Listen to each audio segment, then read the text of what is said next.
प्रतिक्रिया? ऐसा कुछ नहीं जी, आतंकवादी कोई चुनाव देख के थोड़ी ना करेंगे, और ये हो सकता उन्हीं की साजिश हो ताकि सरकार की तरफ, मैं बताऊं मोदी सरकार कट्टर है, सनातन। स्वार्थ तो देखो कहाँ नहीं है, ये तो बहम की बातें हैं। हर जगह स्वार्थ होता तो मोक्ष का भी तो स्वार्थ, जो आजकल चला हुआ ना चौराहों में गलत गलत क्रियाएं करना, एक दूसरे पे किया करा करना, एक दूसरे से जलन करके किसी के कुछ फेंकना, उस चीज को छुड़ा के लोग टोने टोटके चुराहे, मैं उनको छोड़ के धूप और हवन पे लाना चाहता हूँ लोगों को। महाराज जी नमस्कार। जय श्री राम। हर आज हम लोग पहुंचे हैं बालक गांव में। महाराज जी आज जो ये कार्यक्रम किया गया है, हमें जो जानकारी मिली है, सुखदेव कालिदास सुखदेव गिरी पंथ की गद्दी पे आज गद्दीनीश हुए हैं आप। 27 साल की छोटी सी उम्र में आपको गद्दी मिली है आज, तो आप बताएंगे महाराज जी आज इसके बारे में कुछ? पहली बात तो आप सभी न्यूज चैनल वालों के को देखने वाले सभी दर्शकों को जय श्री राम, हर हर महादेव। दूसरी बात मैं बता दूं, गद्दी नहीं मिली, चद्दर मिली है। गद्दी जब मिलती किसी मठ पे पीठाधीश होते हैं, ठीक है। चद्दर का मतलब जुन्या अखाड़ा का ज्वाइन, उसको ज्वाइन करना, उससे जुड़ना, ठीक है। उसके एक परंपरागत तौर तरीके रहे हैं, जिसमें एक सभी गुरुजन मिलके जो गद्दियाँ, जो बड़ी गद्दियाँ हैं, जैसे हमारे गांव में बालक गद्दी है, अंतर्राष्ट्रीय गुरु गद्दी जुन्ना अखाड़ा की 13 मंडी से, वहाँ से चद्दर आती है। और अपना रिद्धनाथ का, बाबा शंकरनाथ का धूना है कनों में, वहाँ से चद्दर आती, वो उड़ाई जाती है कि आसरा दे दिया जाता है कि हमारे साय में है। दूसरा फिर गुरु बनाए जाते, एक कंठी गुरु होता है, एक लंगोटी गुरु, एक चोटी गुरु, ऐसे ऐसे करके 5 गुरु होते हैं, उनके अधीन चलना होता है। ये होता है गद्दी का तो अलग ही मैटर होता है महाराज जी। ये चद्दर उड़ाने की प्रक्रिया। संन्यास मार्ग में आने का कब से सोचे महाराज जी? संन्यास मार्ग में आने का जब से सनातन पद्धति को फॉलो करना शुरू किया, तब मैंने देखो आज क्या है, ये भगताई करते हैं सारे के सारे, अलग करते हैं आज के दिन लोग, तो मैंने सोचा ये करना, तो वो आ गया ना, जब इस मार्ग में बढ़ना तो अच्छी तरह से क्यों ना बढ़ा जाए। कुर्ता पजामा डाल के भगत कहलाना फैशन आजकल तो देख रहे हैं आप लोग, वो किसी की निंदा तो नहीं करनी चाहिए। शेरे बांध रखे हैं, मेरी ख्याल से तो ब्याड़े बंदड़े भी बांधना छोड़ के आजकल शेरे, ठीक है।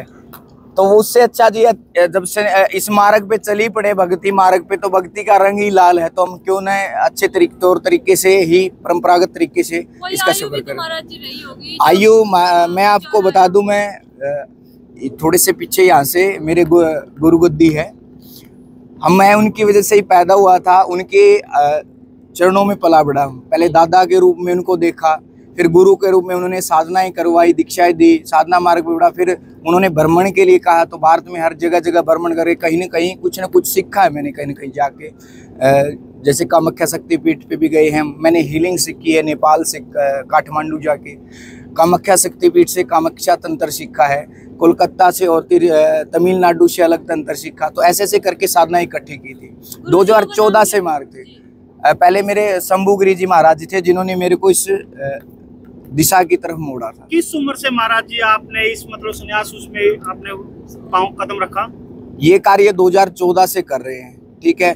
लेकिन फिलहाल लगातार संन्यास रूप में आप मानो तो लगातार 2.5-3 साल के करीबन हो चुका है। शिक्षा भी आपने किस पुस्तक? फाइनेंशियल अकाउंटेंट की हुई है मैंने, और PhD ऑन द पर्सरिंग है। इसके बावजूद महाराज जी मतलब वो स्वार्थ वाला या अर्थ वाला जीवन छोड़ के इस मार्ग पे आए हो आप साधना? स्वार्थ तो देखो कहाँ नहीं है, ये तो बहम की बातें हैं। इस मार्ग में भी स्वार्थ है महाराज जी? हर जगह स्वार्थ होता तो मोक्ष का भी तो स्वार्थ ही है वो, ताकि जन्म मृत्यु से पीछा छूट जाए। हर जगह स्वार्थ, ऐसी कोई जगह नहीं है जहाँ स्वार्थ नहीं है। हिंदुत्व के लिए, सनातन, हाँ, सनातन के लिए कार्य करना, बस यही है। मैं जो आजकल लोग टोने टोटके चुराए हैं, मैं उनको छोड़ के धूप और हवन पे लाना चाहता हूँ लोगों को। तो टोने टोटके चुराहे की बात है वो, जो आजकल चला हुआ ना चौराहों में गलत गलत क्रियाएं करना, एक दूसरे पे किया करा करना, एक दूसरे से जलन करके किसी के कुछ फेंकना, उस चीज को छुड़ा के एक ऐसी धूप और यज्ञ पे लाना चाहता हूँ कि जैसे पहले धूप किया करते थे, आज से आप ज्यादा नहीं कहूँगा मैं, एक पीढ़ी पीछे चले जाओ। हमारे पूर्वज, हमारे गांव में रांझा गाने वाले जोगी आया करते थे, तो जोगी सुबह सुबह रांझा गा करते थे, धूप किया करते थे। हम खेड़ा समाधि में जाते थे, वहाँ हमें धूप मिलती थी। तो धूप करते थे, धूप से कहीं दशांग धूप बनाई जाती, कहीं कुछ, जैसे ही अपने आश्रम पे 43 जड़ी बूटियों से धूप तैयार की जाती है, जिसका घोरा धूपिया नाम रखा हमने। 27 साल की एक युवा अवस्था है आपकी, इस उम्र में युवा लोग भटक जाते हैं, तो आप युवाओं के लिए क्या संदेश देना चाहेंगे महाराज जी?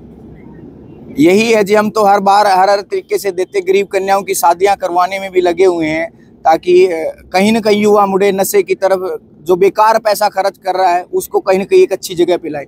दूसरी बात, यहाँ का सबसे बड़ा फायदा मैं बताऊं, जैसे हम डॉक्टरों के पास जाते हैं, कुछ भी करते हैं, कहीं न कहीं किसी चीज के तो नुकसान है कहीं न कहीं। जैसे बाइक लेके आए, बाइक सोचे कि बाइक लेके आते हैं चलाने के लिए, तो नुकसान तो बाइक के भी है, तेल भी जलेगा उसमें, कहीं एक्सीडेंट होने की संभावना। लेकिन भक्ति और ये सनातन मार्ग एक ऐसा जिसमें नुकसान का कोई चांस ही नहीं है, हर जगह फायदे ही फायदे। आज हजारों की संख्या में साधु यहाँ पहुंचे हुए थे, कहाँ से आए थे? ये जुन्ना खाड़ा से सभी समस्त साधु थे जी। 13 मंडी की गद्दी है हमारे गांव में, बालक गांव,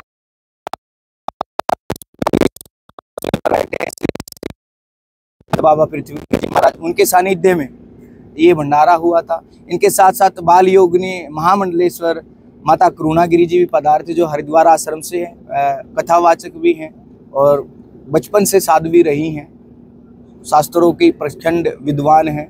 उनके सानिध्य में भंडारा हुआ था। ऐसे ऐसे जो हमारे 13 मंडी के जहाँ जहाँ डेरे हैं आसपास के हरियाणा में अलग अलग जगह पे, तो उनके समस्त साधु संत आए हुए थे। महाराज जी, आजकल क्या है कि भगवे के पीछे कुछ अश्लील डांस करने वाले भी छुपे हुए, उसके पीछे आपका क्या कहना है?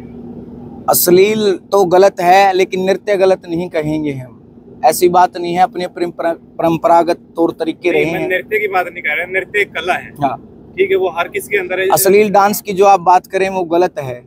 अगर हमने कहीं देखा तो हम उसके लिए जरूर बोलेंगे, अन्यथा हमने अभी तक ऐसा कुछ देखा नहीं। लेकर क्या कहना चाहते हो महाराज जी? क्योंकि कई बार देखा जाता है कि ये बोला जाता है कि साधुओं में तो नशा कम है। ऐसा कुछ नहीं जी,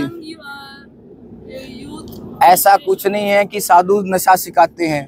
साधु तो एक बात बताइए ना, साधु तो उस मार्ग पे लेके जाते हैं जिस मार्ग से हम वंचित हैं, तो हमें नशे की तो मतलब ही नहीं बनता। कोई भी साधु संत किसी को नशा या फिर ऐसी कोई गलत क्रिया नहीं सिखाता। व्यक्तिगत राय क्या? व्यक्तिगत यही राय है जी, कोई साधु संत किसी को नशा नहीं सिखाता। करना चाहिए या नहीं करना चाहिए? मैं इसके दोनों पक्ष में है जी, ठीक है। हाँ, क्योंकि नशा वो देखो ना आप कौन कर रहा है। नशा तो एक भक्ति का भी होता है। बात क्या है, बात नशे की, आप किस प्रकार का नशा करें। अगर आप किसी को जुनून नहीं, वो सब गलत है, सबसे गलत है। वो तो दिख ही रहा है महाराज आपको, उसमें तो बोलने की आवश्यकता ही नहीं। आप जो भी प्रोडक्ट नशे या खरीदोगे उस पर बाकायदा लिखा होता है। पुलवामा अटैक गलत है जी, लेकिन पहलगाम में हुआ जी।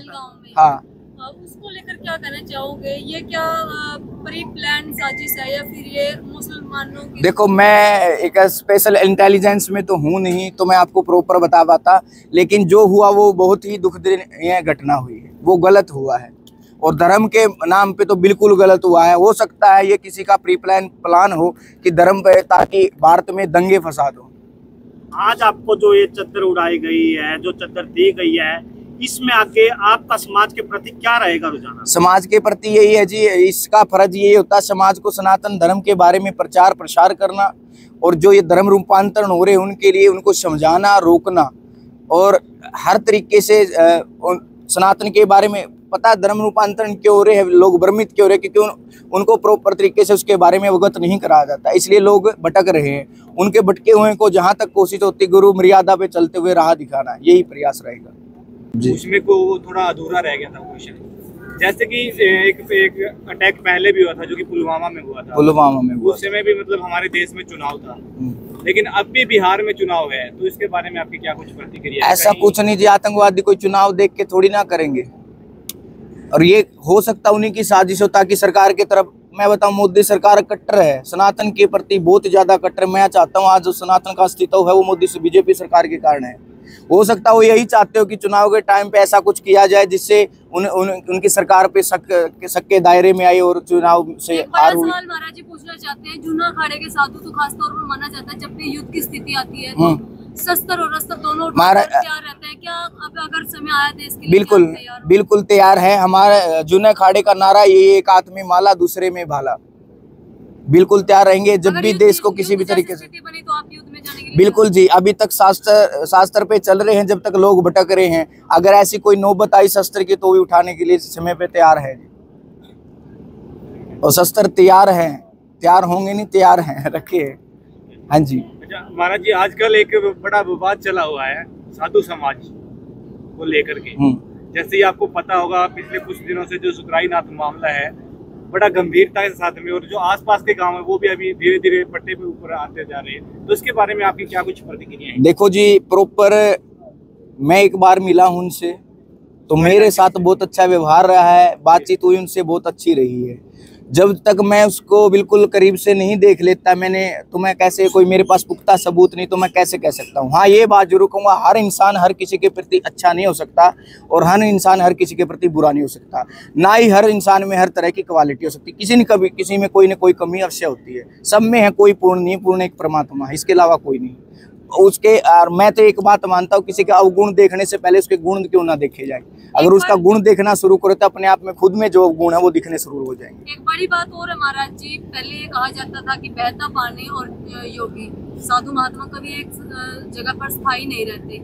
आज जो ये वो नहीं, ये आपने ये कहावत सुनी है, प्रॉपर तरीके से जानकारी नहीं है। वो रमते जोगी होते हैं जी। जोगियों में अलग अलग तरह के होते हैं, जैसे नाथ होते हैं, गिरी होते हैं, पुरी होते हैं, अलग अलग ऐसे ही रमते जोगी होते हैं जो एक जगह स्थिर नहीं रहते। जो मठों पे मठाधीश है ना, तो वो प्रॉपर एक गद्दी नशीन होते हैं, वो एक जगह स्थायी रहेंगे। अब खाड़े को चलाने वाला एक जगह स्थायी नहीं रहेगा तो वो कैसे पूरे देश में घूमता फिरेगा। और इस साइड कोई विवाद हो गया, खाड़े को किसी उसकी जरूरत पड़ गई तो कहाँ घूमते फिरेंगे, उनको कहाँ देखते फिरेंगे। अति जरूरी जी, हर तरीके से हर चीजें जरूरी है। ये कहावत है, ये कहावतें बनाई गई है उनके लिए बनाई गई है। क्या हर पानी बहता होता है? आप मुझे बता दीजिए। गांव में तालाब होते हैं, वो पानी स्थिर है, वो तो पानी तो फिर बहता, अच्छा उसको भी बहाओ।